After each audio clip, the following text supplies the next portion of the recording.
Many things on the web are time consuming. For example, fetching data, parsing a JSON file, etc. We don't want these tasks to interfere with the execution of our code. So we give these tasks to browser to complete and give us the output later. The browser runs these tasks parallel or separate from our main code or main thread, so that our main code keeps executing till the browser works on its task. For browser being able to work with these tasks, we need rather special object in which browser can put the output after they complete the task. A promise is this special object where the browser promises us to put the output after it is done processing the output. Till the browser doesn't give us the output, the promise is pending. When we do get the output, the promise is set to be settled. The promise is now either fulfilled, which means that we have got the requested values, or the promise is rejected with an error message. This task that the browser do asynchronously or parallel to our main code execution is called an asynchronous operation. The fetch API is a popular web API that returns a promise. Let's declare a promise variable and fetch some data.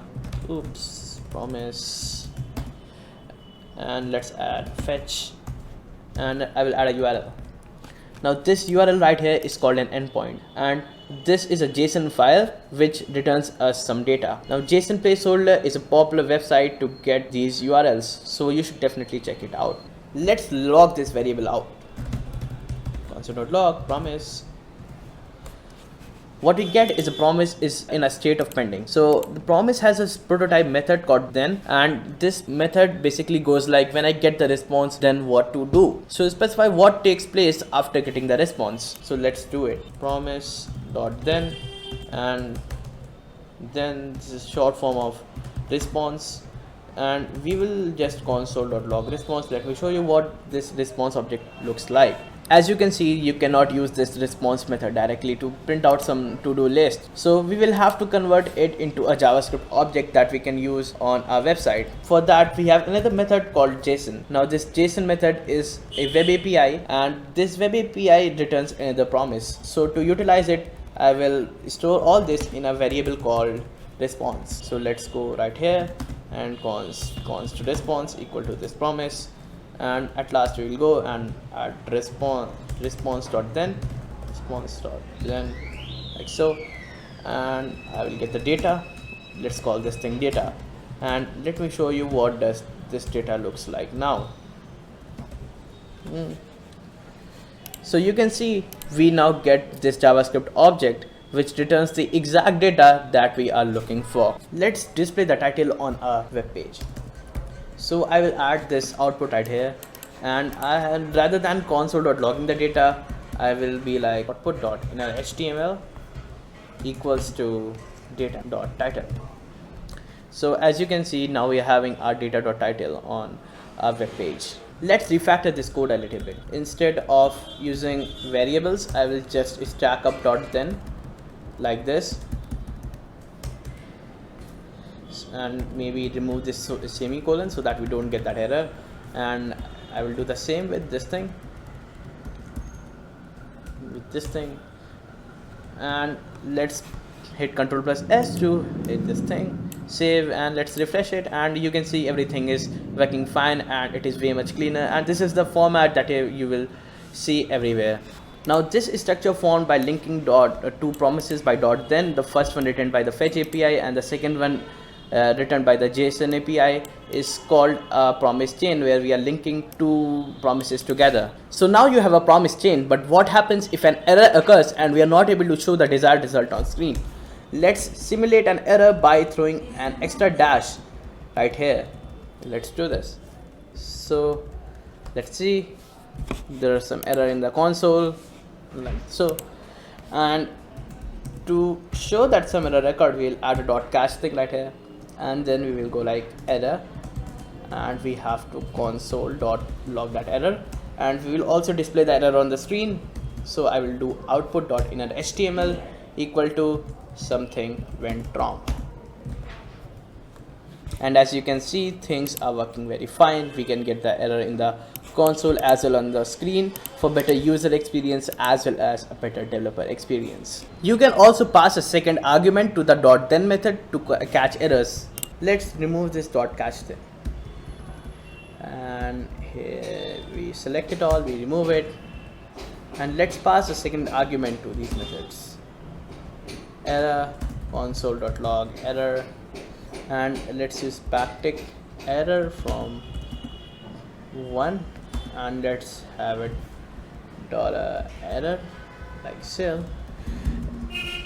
So what this enables us is that we can now spot from where we are having the error, from which then we are getting the error. So you can clearly see that we are getting from the first dot then itself. It says type error, network error when attempting to fetch resources. It's because we are not able to fetch resources because of this dash. As you can see, the benefit of dot catch is that it catches the error anywhere in the promise chain. Now that we have caught the errors, why not implement a loader till our promise is pending? So as you can see, I have already put a div with an ID of loading, and it can be seen right here. So first I need to get this into a variable. So let's do this. I will name it loading, and it has an ID of loading, so I will use hash loading. Okay, let's get it right here. And once everything is done, I will remove the loader by using loading.remove method. You can very well use a spinner. So as you can see, loading comes and it quickly goes away, then everything comes right here. So what happens when we have an error? The loading is right there, it is stuck right there, and it is not being removed. So one method may be adding a .finally. So .finally executes regardless of what is happening. So I can just add an empty function and add loading.remove. So no matter if an error happens or if everything succeeds, it finally removes the loader. Until now we have been dealing with just a single promise. Let's see how can we deal with multiple promises with promise.all. The promise.all method takes an array of promise and work on all of them at the same time or concurrently. Let's do this. So here I have two requests, and these two requests return a promise with a data, and this promise object with a data rather. So let's do this. Let's add promise.all, and this method takes an array of promises. So we will add request 1 and request 2, and dot then we will add a dot then, and then we will have our data. And let's console.log our data and see what we get. Yeah, so now we get an array. We get an array of two objects, and these two objects each contains the details of the two requests. Let's destructure this and make this look better. So I will add data 1 and data 2 and wrap this whole thing in a parenthesis, and we will console log data 1 and data 2 so that we can make it more neat. Yeah, we get it. Oh, here we have it. However, this approach fails when the data coming from a promise is dependent upon the output from another promise. Let me show you an example.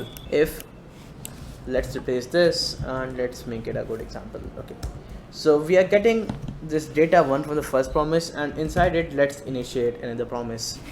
Now I will add another endpoint in here, and as you can see, this endpoint is using data1.user_id. So it is using some data which comes from the previous promise.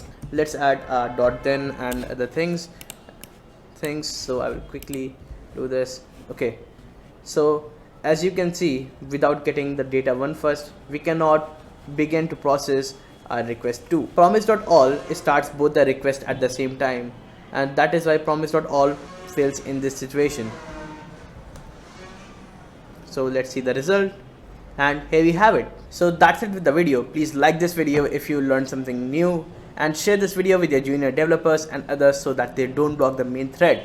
It's been Yash, and thanks for watching.